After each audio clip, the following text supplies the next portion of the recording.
Salut et bienvenue dans le cours sur les complexes. C'est quoi les origines des complexes? Alors ce qu'il faut se dire, c'est que voilà, dans le XVIe siècle, il y a un certain type, Cardan. Cardan s'écrit comme ça. Alors il était confronté à une équation, donc une parmi d'autres. Donc je prends par exemple, l'équation c'était la suivante. X au carré plus 2 est égal à 0. Alors le réflexe c'est quoi? C'est qu'on veut isoler le x, donc on a x carré est égal à moins 2. Et là, ce qui se passe, c'est que jusqu'à présent, normalement, ici on est bloqué. Pourquoi? Parce que on ne peut pas avoir un nombre positif, vu que c'est un carré, est égal à un nombre négatif. Mais alors lui, il s'est dit, allez, on le fait une fois et on va voir ce que ça donne. Alors il résout ça de manière normale. Donc ce que je vais écrire là, ça va peut-être paraître un peu choquant, mais ça...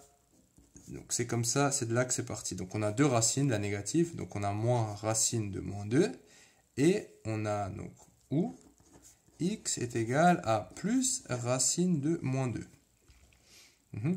C'est ce qu'il a appelé, donc à l'époque c'était les nombres sophistiqués. Donc c'est des nombres au final qui n'existent pas, mais en fait il s'avère que si on développe cette théorie, on trouve des résultats relativement intéressants, notamment avec les formes trigonométriques on va y venir tranquillement. Alors ça, donc ça s'écrit plus maintenant comme ça, et il y a un autre gars qui a repris cette idée, et qu'est-ce qu'il a fait? Il a juste ajouté un concept pour que visuellement ça soit un peu moins choquant. Alors il a introduit i. Donc i c'est vraiment un truc propre aux nombres complexes, vu que maintenant on n'appelle plus ça les nombres sophistiqués, mais les nombres complexes.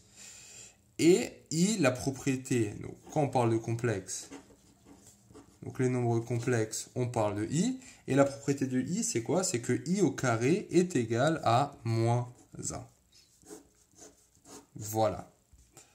Ça, c'est vraiment la base des complexes. Tout part de là. Et c'est ce qu'on va appeler un nombre imaginaire. Donc du coup, comment s'écrit un nombre complexe? Donc soit z appartenant à l'ensemble des complexes qu'on écrit comme ça maintenant. Et z va s'écrire de la forme a plus ib, tel que a et b appartiennent au réel. Donc, très important de comprendre que a et b sont des réels. Alors maintenant, si on analyse un peu cette formule qu'on appelle, donc ça c'est la forme algébrique, donc ça c'est ce qu'on appelle forme algébrique. On a deux parties. Donc la première partie, c'est quoi? C'est A. A, il est tout seul. A, c'est un réel. Donc ça, c'est ce qu'on va appeler la partie réelle. Et la deuxième partie, c'est quoi? C'est IB. Alors B, c'est un nombre réel. Et I, on a dit que c'est justement le nombre imaginaire. C'est ce I-là. Donc en fait, cette partie, ça va être un imaginaire fois un réel. Donc ce qui donne un imaginaire. Par exemple, 4i, si B est égal à 4. Donc ça va être la partie imaginaire.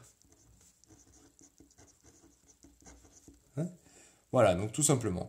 Donc on a quoi? On a une partie, donc dans cette forme algébrique, donc tout nombre complexe a donc s'écrit à une décomposition unique. Donc ça, cette décomposition est unique.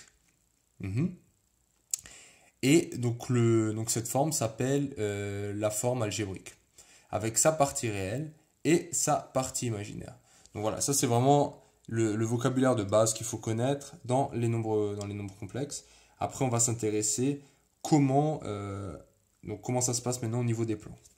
Donc ça c'est l'idée de base. Voilà. Dernière chose intéressante à remarquer, c'est quoi? C'est les nombres complexes. Justement, vu qu'on a une partie réelle et une partie imaginaire, si maintenant je décide que b égale à 0, qu'est-ce qui se passe? Z est égal à A est un réel. Donc on a quoi? On a que ce Z, en fait, il contient tous les réels. Ça, c'est les réels. Et on a une partie imaginaire qui sera donnée par ça. Donc par la partie imaginaire, justement. Donc qu'est-ce qu'on a? L'ensemble des complexes, c'est un ensemble plus grand que l'ensemble des réels. Donc ça, je pense que ça paraît un peu logique. Pourquoi? Parce qu'on arrive justement à choper des solutions, donc dans ce cas-là, ça ici, qu'on ne pouvait pas choper avec les réels. Ces solutions, comment elles se sont transformées? Donc c'est juste on s'amuse à les réécrire différemment. Donc x, ça va être égal à quoi? Bah, ça va être égal à moins... Ça, je vais les décomposer pour que tu comprennes ce que ça va donner. C'est moins 1 fois racine de 2, ou x égale à racine de moins 1, racine de 2. Ouais, parce que donc la propriété c'est racine de a fois b est égal à racine de a fois racine de b. Et on se retrouve avec quoi alors? On se retrouve avec moins 1, c'est i au carré. Donc j'ai racine de i au carré, et ça me donne quoi? Racine d'un carré, bah, ça me donne moins i racine de 2, ou x égale à plus i racine de 2. Ce qui paraît tout de suite moins choquant. Ouais, donc c'est pour ça qu'on a introduit le i de telle manière. Allez, à toutes.